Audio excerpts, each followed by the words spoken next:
এবার আমরা অন্তিম পর্যায়ে চলে এসেছি পুরস্কার বিতরণী অনুষ্ঠান। তার পূর্বে আজকে আমাদের মাঝে উপস্থিত হয়েছে সুদূর বড়লেখা থেকে আগত বুবাটল থেকে আমার আগেই বলেছি ক্লাসমেট, অত্যন্ত রসরঙ্গের বন্ধুত্ব ছিল।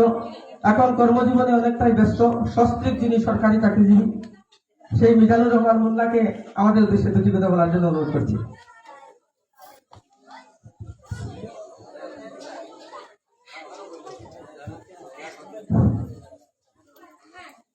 ঐতিহ্যবাহী বাদেশ্বরের কাটাখালী পার সার্বজনীন দুর্গাপূজা উৎসব উদযাপনের সম্মানিত সভাপতি, সম্মানিত সচিববৃন্দ, সম্মানিত বিভিন্ন ক্যাটাগরিতে উপস্থিত দর্শনার্থী বা প্রতিযোগীবৃন্দ, সবাইকে ধর্মীয় দুর্গাপূজার আন্তরিক শুভেচ্ছা এবং অভিনন্দন জানাচ্ছি। আমি এইটুকুই বলবো, আমি মুসলিম ধর্মাবলম্বী মানুষ। আমরা জানি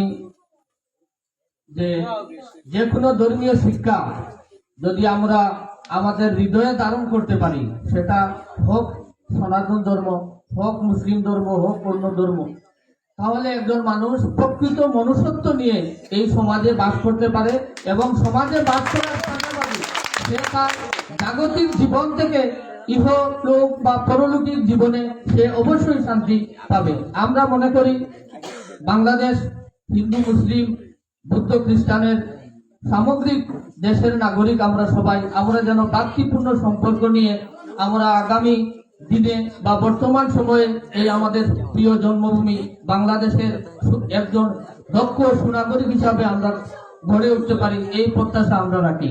পরিশেষে আমি একটাই কথা বলবো, আজকে সবচেয়ে ভালো লেগেছে একটা ছোট্ট মেয়ে, তার নামটা আমি জানি না, তার অত্যন্ত ট্যালেন্ট তার মধ্যে রয়েছে।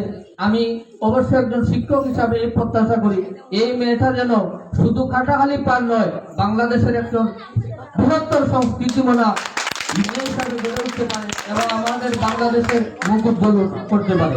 পাশাপাশি অন্যান্য প্রতিযোগিতা যে সমস্ত সৃজনশীল প্রতিভা রেখেছে, প্রত্যেকেই ধন্যবাদ পাওয়ার যোগ্য।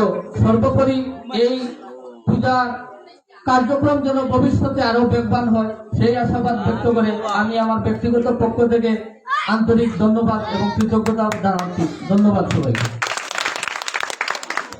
ধন্যবাদ মিজানুর রহমান মুন্না, অত্যন্ত সুন্দর এবং সারগর্ভ বক্তব্য আমাদের উদ্দেশ্যে প্রদান করেছেন। সময় স্বল্প, এরপরেও দু একটি কথা আমি সবার কাছ থেকে শুনবো। এইবার বক্তব্য নিয়ে আসার জন্য অনুরোধ করছি আমার শ্রদ্ধেয় বড় ভাই জনাব মকলিসুর রহমান সাহেবকে।